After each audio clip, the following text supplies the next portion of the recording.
අවසරයි අරහතුන් වහන්සේ මට ප්‍රශ්න දෙකක් තියෙනවා. මම අහලා තියෙනවා මේ හිරිවඩුන්න තමයි ලෝකේ අර ග්‍රැවිටි අඩුම තැන ඒකින්දද අර විඤ්ඤාණික මට ගැලවෙන්නේ. ඇයි හේතුව? මොකද්ද ග්‍රැවිටි කියන්නේ? ගුරුත්වාකර්ෂණය අඩු හින්දා විඤ්ඤාණික බිම්බර ගතිය ගුරුත්වාකර්ෂණ ශක්තිය අඩුම තැන.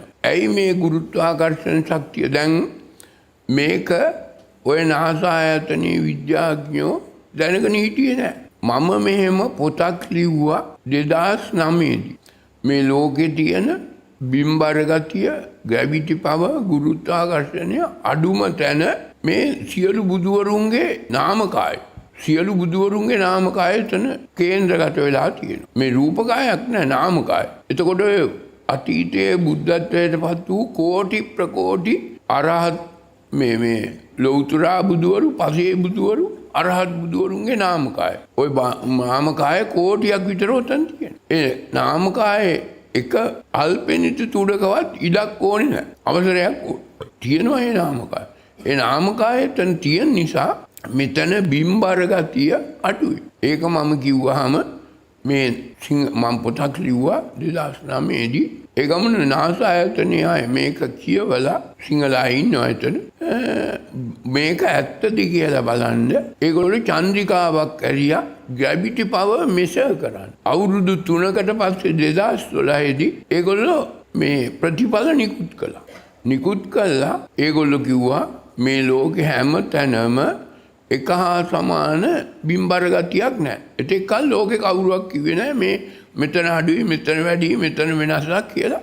ඒගොල්ලෝ හිතුවේ කිව්වේ ඔක්කොම විද්‍යාඥයෝ හැම තැනම මේ ගුරුත්වාකර්ෂණයේ බිම්බර ගතිය එකයි කියලා. දැන් ඒගොල්ලන්ට පෙවුණා මේම ගුරුත්වාකර්ෂණය අඩුම තැනක් තියෙනවා. ඒක අද Google Map එකේ ග්‍රැවිටි පවර් එක වෙන් කළා වෙනපන් කලර් එකකින් නිල් පාටින් තද නිල් පාටින් පෙන්වලා තිනවා ලංකාවේ හිටවඩු.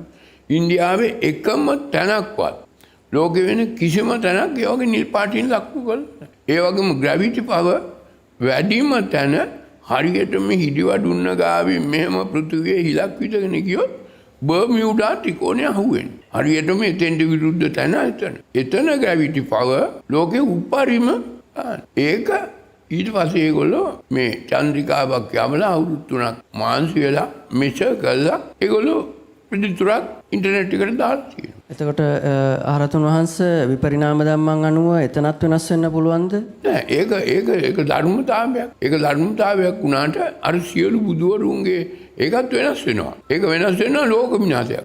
දැන් ආරහතුන් වහන්සේ දැන් මේ කලු කිරණ ගොඩක් මේ ලෝකේ වැඩි හින්දා මේ ස්වභාව ධර්මයෙන් ගොඩක් විපත් වෙන්නේ දැන් අර පරමාණු කලු කිරණ දැන් මේ රටේ මේ නවීන විද්‍යාව නිසා මේ ධනවාදී පරිභෝජනවාදය නිසා මේ රටේ හැම මිනිහම මේ ලෝකෙත් මේ ලංකාවේ මේ මහණුන හාමුදුරුවන්ගේ ආගමිකාරයෝ දැන් ඔය ඉරානේ මොකද වුනේ? ඉරානේ රජ පරම්පරාවක් ඉවර වෙලා මොකද වුනේ?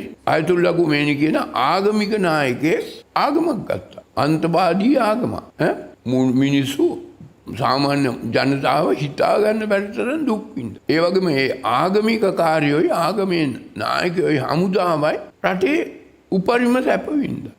ඉරානේ එදා ඉඳන්ම අද වෙනකන් බොහොම දුප්පත් මිනිස්සු බොහොම අමාරුවෙන් ලෝකෙ හිටපු දුප්පත්ම මිනිස්සු දුක් විඳිනවා. එතකොට ඒ මිනිස්සුන්ගේ ඊර්ෂ්‍යාව, ක්‍රෝධය, වෛරය ඔක්කොම අවුරුදු 30 ගාන. ඇමරිකාවෙත් එහෙමයි. හැම රටකම මිනිස්සු මේ රාගයෙන් දේශයෙන් මෝහෙන් වැඩ කළා. ඒ වැඩ කරනකොට ඒ මිනිස්සුන්ගේ නිවන වැහෙනවා විතරක් නෙමෙයි මේ පැවැත්ම තුල තියෙන ආපෝ තේජෝ ආයෝ පඨවි මහා භූත හතරම කම්පණයටපත් වෙනවා. එතකොට ඔයගේ දේයක් නිසා මේක ධර්මතාවයක් ඒ සියලු දේ විපරිණාමයටපත් වෙන්න ඔයගේ යුද්ධ වෙනවා. ඒ අනුව ආරහතුන් වහන්සේ අපි ඉන්නේ මේ කල්ප විනාශයකද? මේ කල්ප විනාශයේ උපරිම මට්ටමක තමයි ඔය දැන් ඉන්නේ. ඔය කල්ප විනාශයේ පටන් ගත්ත 2012 තවත් අවුරුදු කිහිපයක් ඒ කල්ප විනාශය නෝ. ඒක නවත්තන්න කාටවත් බෑ. මිනිසුම කරන වැඩ නිසා මිනිසුම කරගන්න වැඩ වෙනවා. හැබැයි ධර්මය හදියට අනුගමනය කළොත් මේ ධර්මය මතු වුණොත් මේ ධර්මය තිබුණේම නැහැ. 2012 වෙනකම් මේ ධර්මයේ දන්නා එක පුද්ගලයෙක්වත් හිටියේ නෑ මම කියනකොට. නොඑක් ආගම් තිබ්බ නොඑක් නායක හාමුදුරුවෝ හිටියා. බුද්ධ ආගම්කාරයෝ හිටියා ලංකාවේ, ඉන්දියාවේ, චීනේ තායිලන්තේ බුරුමේ නොයෙක් රටවල් වල. කිසිම මිනිහෙක් මේ අනුස්සතිය වැඩුවේ නැහැ. වෙන විකාර කර කර උලන් ඇද ඇද පිට කර කර හිටියා. පැහැදිලි. ඔබ වහන්සේට සුවපත් වේවා, දීර්ඝායුෂම වේවා.